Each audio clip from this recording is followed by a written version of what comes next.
Welcome back sa aking YouTube channel, Jeremy's TV, Manila. Like, share, and subscribe. Anyway, wala na po ba ito? Libre lang. Tulong mo na lang din sa kapwa mo. Alright, thank you very much po. So, ang topic natin po today's reflection o ang mabuting balita sa araw na ito. Pumasok na naman po ang bagong linggo, di ba? Marami ang excited na pumasok sa kanilang trabaho. Ganun din sa eskwelahan. Bagong pasok na naman po. At marami rin naman ang hindi excited dahil nga maraming tambak ang trabaho ang kanilang may encounter. So marami pong bagay ang nagsisimula. Kagaya ng mag-asawa, di ba? Mayroong bagong kasal na magsisimula sa kanilang pag-aasawa. Meron din namang negosyo na magsisimula sa kanilang business. So sa lahat po ng bagay ay may pinagmulan. Kaya nga sabi po sa Genesis, ang unang Bible verse sa kasaysayan ng Biblia, ang Genesis chapter 1 verse 1. Nang pasimula, nilikha ng Diyos ang langit at lupa, di ba? At ang lupa. So dito po malinaw na nagsimula ang lahat po sa ating ginagalawang mundong ito ay sa Diyos. Kung wala po ang Diyos, wala pong simula. Di ba? Kaya yung iba, inuumpisa nila yung mga karir nila sa trabaho. Yan, di ba? Yung mga iba naman, inumpisahan nilang magtayo ng mga investment, mga negosyo, at kung ano-ano pang mga simula ng kanilang buhay. Pero kung titignan po natin, ang ating Diyos ay yung simula. Siya yung present at siya yung future. So lahat po ng bagay ay siya po ang may control. Kaya sa unang pasok ng linggo o paggising pa lang natin sa umaga, kailangan po ay unahin na natin ng Diyos. Diba? Seek first, sabi nga, diba? The kingdom of the Lord. And to follow na po yung mga ibang bagay na kailangan natin sa pang-araw-araw nating buhay. Dahil napakahirap po kung hindi tayo nagsisimula at hindi natin alam ang ating pinagmulan. Dahil darating po ang araw na ang buhay po natin ngayon ay mawawala din. Kaya kung may simula, meron ding katapusan. Pero ang Diyos, siya po ang lahat. Kaya nga sinasabi sa Bible, siya yung Alpha at siya yung Omega. Yung simula at ang katapusan.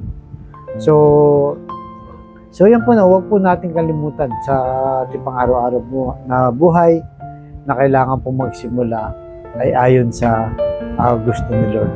Kasi pag yan po ay inumpisahan na natin, maganda na po yung maghapon nating buhay.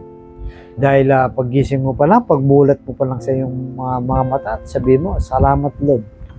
At namulat pa ang aking mata at sa ngayon ay humihinga pa ako. Di ba? Kasi marami po, lalo na sa ospital, yung naghahabol ng hininga. Marami rin po yung hindi na nagigising. Kaya pagkagising pa lang sa umaga, wala na pong buhay. So tayo po napakapalad natin. Kaya kailangan po, marapat lang pagmulat ng ating mata ay sasalamat na. Sabi mo kagad, salamat Lord sa biyayang ito. Sa ating pang-araw-araw na buhay, biyaya po kung tayo ay nagigising. At lalo pa, na makita natin yung ating pamilya. Maayos po, maganda yung kalagayan mo sa financial, hindi man sobrang yaman. Pero wala pong may sakit ni isa sa inyo. Kumakain tayo ng 3 beses sa isang araw. Minsan may mga merienda pa, may mga midnight snack pa. Kung minsan, nakakain ka pa sa labas, sobrang thankful na po natin yan. Kaya huwag po natin kalimutan magpasalamat sa Diyos na siya uuna natin, iuna muna natin sa ating buhay. Bagamat lagi ko pong sinasabi na hindi po tayo perfecto. Maraming pagkakataon na nakakalimot po tayo dahil sa sobrang busy, Pero ayan po ang ating huwag kalimutan. Pagdating po ng araw ng linggo, magsimba tayo, magsama-sama po yung buong pamilya. Akain niyo po. Mas maganda po yung buong pamilya, lalo na sa ating Father, no? Kakatapos lang, no? Yung Father's Day. Na tayo ang maging timon, no? Kumbaga sa aeroplano, tayo maging pilot. Sa mga sasakyan, tayo yung driver na kung saan ay papunta, no? Sa Diyos. Yung pananampalataya po natin. Unahin po natin yung ipamana, no? Sa ating mga anak. Kumbaga, kung inuuna natin siya, yung mga ibang bagay ay talagang maganda po ang mangyayari. Pero kung kinakalimutan po natin siya, yung iba kasi pagka umasenso na sa buhay, sa una, no, nagsisimba, nagpapasalamat sa Diyos, pero pagka yumaman na o umangat na sa buhay, ito po yung mga bagay na nakakaligtaan nila. Kaya kung minsan dumarating sa buhay po natin na pag nandun ka na sa tuktok ng tagumpay, kinakalabit ka ni Lord. Diba? Isang pitik lang. Parang mawawala ang lahat ng bagay sa'yo. Dahil nakalimutan mo na nga si Lord. Nung walang-wala ka, di ba? Todo panalangin ka, punta ka sa simbahan, todo dasal ka. Pero nung unti-unti ka nang umaangat, hanggang sa naabot mo na yung tagumpay na pinapangarap mo, ay nakalimutan mo na si Lord. O nakalimutan mo na ang pinagmulan mo kung sino ang may akda ng buhay mo.